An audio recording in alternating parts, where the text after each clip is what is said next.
కరువుకు నిలయం, రాయలసీమ ప్రాంతం అంటేనే వలసలకు నిలయం, రాయలసీమ ప్రాంతం అంటేనే నిరుద్యోగానికి నిరుద్యోగులకు ఉపాధి లేక నిరుద్యోగానికి అడ్రస్గా మారినటువంటి ప్రాంతం.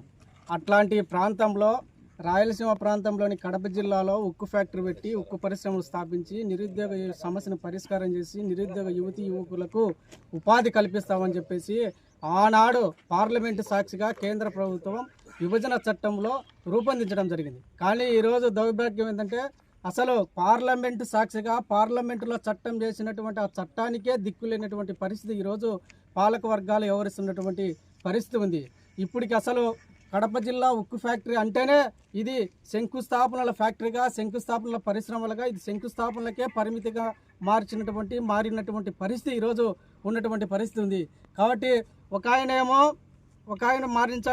వచ్చినప్పుడు ఒకసారి శంకుస్థాపన చేస్తాడు, ఒక ఆయన వచ్చిన చాట ఆయన వేసిన చాట నచ్చకపోవడంతో ఇంకొకసాట శంకుస్థాపన చేస్తాడు.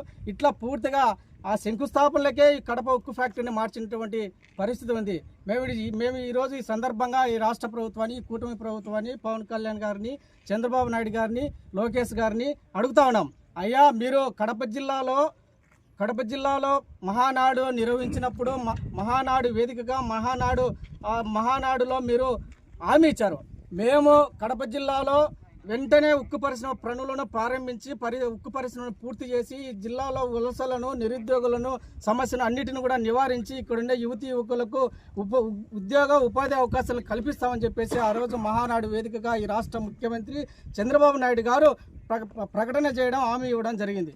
కానీ మహానాడు అయిపోయి ఈరోజుకి దాదాపు నెలలు గడుస్తూ ఉన్నా కానీ ఇచ్చిన హామీకి కానీ లేకపోతే ఇచ్చిన పిలుపుకి కానీ ఈ రోజుకి కూడా దాని మీద ఎట్లాంటి కదలిక కానీ ఎట్లాంటి స్పీడప్ కానీ లేకపోతే వాటి పరిష్కారం చేయాలా లేకపోతే దాన్ని అమలు చేయాలనేటువంటి పరిస్థితి ఇప్పటికి కూడా కూటమి ప్రభుత్వంలో కదలిక లేకపోవడం అనేది దుర్మార్గమైన విషయం.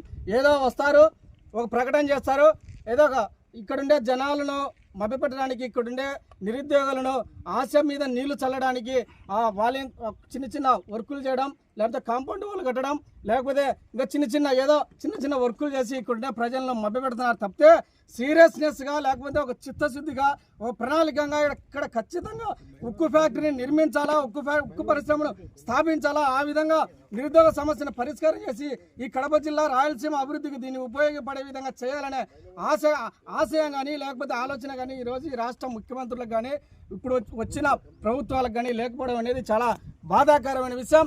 కాబట్టి ఇప్పటికైనా కానీ మీరు కూటమి ప్రభుత్వంలో లేకపోతే కేంద్రంలో ఉన్న కూటమి ప్రభుత్వంలో